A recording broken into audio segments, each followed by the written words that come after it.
দুজন ল'ৰা মৃত্যুবৰণ কৰিব লগা হ'ল। এই ঘটনাটো অতি দুঃখিত এটা ঘটনা হয়। আমি কোনো নিবিচাৰোঁ যে কোনো এজন নিৰী আমাৰ যুৱ তেনেকুৱা মৰিব লগা হওক। আৰু বড়োলেণ্ডত এইটো আজিৰ কথা নহয়, তেনেকুৱা বহুত ঘটনা যোৱা দশকৰ পৰা দশক ধৰি হৈ গৈছে।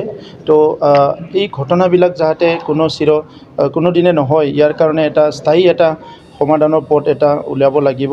আৰু বিশেষকৈ কোকৰাঝাৰৰ যিটো ঘটনা, এই ঘটনাক লৈ পেলাই অসমৰ মুখ্যমন্ত্ৰী ডাঙৰীয়াও কনচাৰ্ণ। মই তেখেতৰ লগত আলোচনা কৰিছোঁ আৰু তেখেতে ইয়াৰ ওপৰত মানে নিজৰ লেভেলত চোৱা চিতা কৰি আছে। আৰু তেনেকুৱা কোনো এজন ব্যক্তিক ফেক এনকাউণ্টাৰ বা তেনেকুৱা বিনা কাৰণত মৰাটো কোনো এইটো সহ্য নকৰে বা কোনো গ্ৰহণ নকৰে। তো সেইকাৰণে এই ঘটনাটোৰ ওপৰতো তদন্ত হ'ব। আমি ইতিমধ্যে আলোচনা কৰিছোঁ আৰু অনাগত দিনত তেনেকুৱা কোনো কাৰণতে যাতে হত্যা হিংসাবিলাক নহয়, মই পুলিচ প্ৰশাসনকো আহ্বান কৰিছোঁ। আৰু লগতে যিসকল যুৱ আজি হকে বিহকে সদায়ে অস্ত্ৰ লোৱাৰে কথা কয়, তেখেতসকলকো মই আহ্বান কৰিছোঁ যে এই বৰ্তমান সময়টো অস্ত্ৰ লোৱাৰ সময় নহয়। ইয়াত আমাৰ সমাজখন আগুৱাই নিব লাগিলে আমি কঠোৰ পৰিশ্ৰম কৰিব লাগিব আৰু শান্তি সম্প্ৰীতিৰ মাজেৰে আমি আগবাঢ়ি যাব লাগিব। ইয়াত ইতিমধ্যে 3টা চুক্তি হ'ল। 3টা চুক্তিত বহুখিনি অধিকাৰ আমাৰ এই অঞ্চলৰ ৰাইজক বড়োসকলৰ লগতে প্ৰদান কৰা হ'ল। BTR চুক্তি এতিয়া ৰূপায়ণ হৈ আছে, য'ত 4000তকৈ অধিক NDPৰ কেডাৰসকলে বা ৱাৰ্কাৰসকলে ৰিহেবিলিটেশ্যন পাবলৈ গৈ আছে। কেছবিলাক ইতিমধ্যে 274 কেছ উইথড্ৰ কৰা হ'ল। এইটো অফিচিয়েলি এইটো ডিক্লেয়াৰ কৰিবলৈ বাকী আছে। ইতিমধ্যে চব প্ৰচেছ কমপ্লিট হৈ গ'ল। আৰু ইয়াৰ বাহিৰে যিখিনি NIA কেছ আছে, CBI কেছ আছে, এইবিলাক কেছৰ ওপৰতো মুখ্যমন্ত্ৰী ডাঙৰীয়াই খুব চিৰিয়াছলি এইটো চাই আছে, যাতে 100% শান্তি স্থাপন কৰাৰ স্বাৰ্থত এই কেছবিলাকো কিবা এটা কনচিডাৰ কৰিব পাৰে নেকি।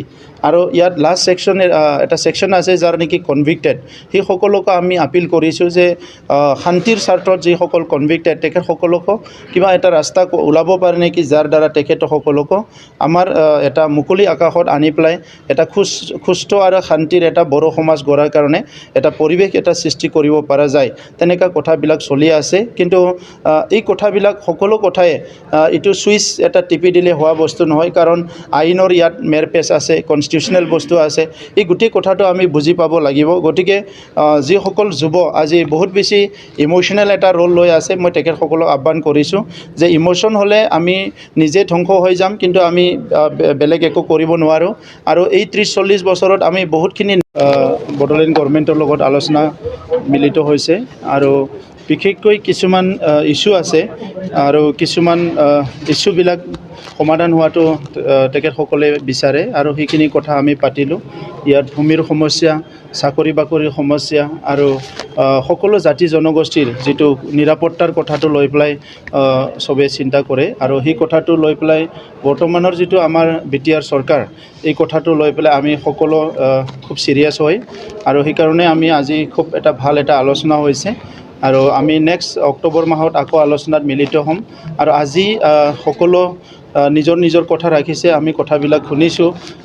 ভাল এটা পজিটিভ এটা চাইন। আৰু তেখেতসকলে আমাৰ গভৰ্ণমেণ্টখনক সকলো দিশৰ পৰা সহায় কৰি যোৱাৰ কাৰণে তেখেতসকলে আগবাঢ়ি আহিছে। এতিয়া সকলো জাতি জনগোষ্ঠী উন্নয়ন হ'ব লাগে, চবে নিজৰ অধিকাৰ পাব লাগে, স্কুল কলেজ যিবিলাক আছে ভালমতে চলিব লাগে, ৰাস্তা ঘাট হ'ব লাগে। তো সকলো যিবিলাক ইছ্যু আছে সেই ইছ্যুবিলাক ঠিকমতে সমাধান হ'ব লাগে। আৰু সকলো জনগোষ্ঠীৰ যিটো নিৰাপত্তাৰ কথা, ভাষা সংস্কৃতি অস্তিত্ব ৰক্ষাৰ কথা, সেইটো লৈ পেলাই সকলো বহুত বেছি কনচাৰ্ণ। তো এইবিলাক কথা বড়োলেণ্ড যিটো আছে, সেই বড়োলেণ্ডত তেনেকুৱা সমস্যাবিলাক আমি কোনোদিনে হ'বলৈ নিদিওঁ। সকলো জাতি জনগোষ্ঠীয়ে, বড়োৰ লগতে সকলো জাতি জনগোষ্ঠীৰে নিজৰ পৰিচয় অস্তিত্ব ইয়াত জীয়াই থাকিব আৰু সকলো শান্তিৰে আগবাঢ়ি যাব পাৰিব।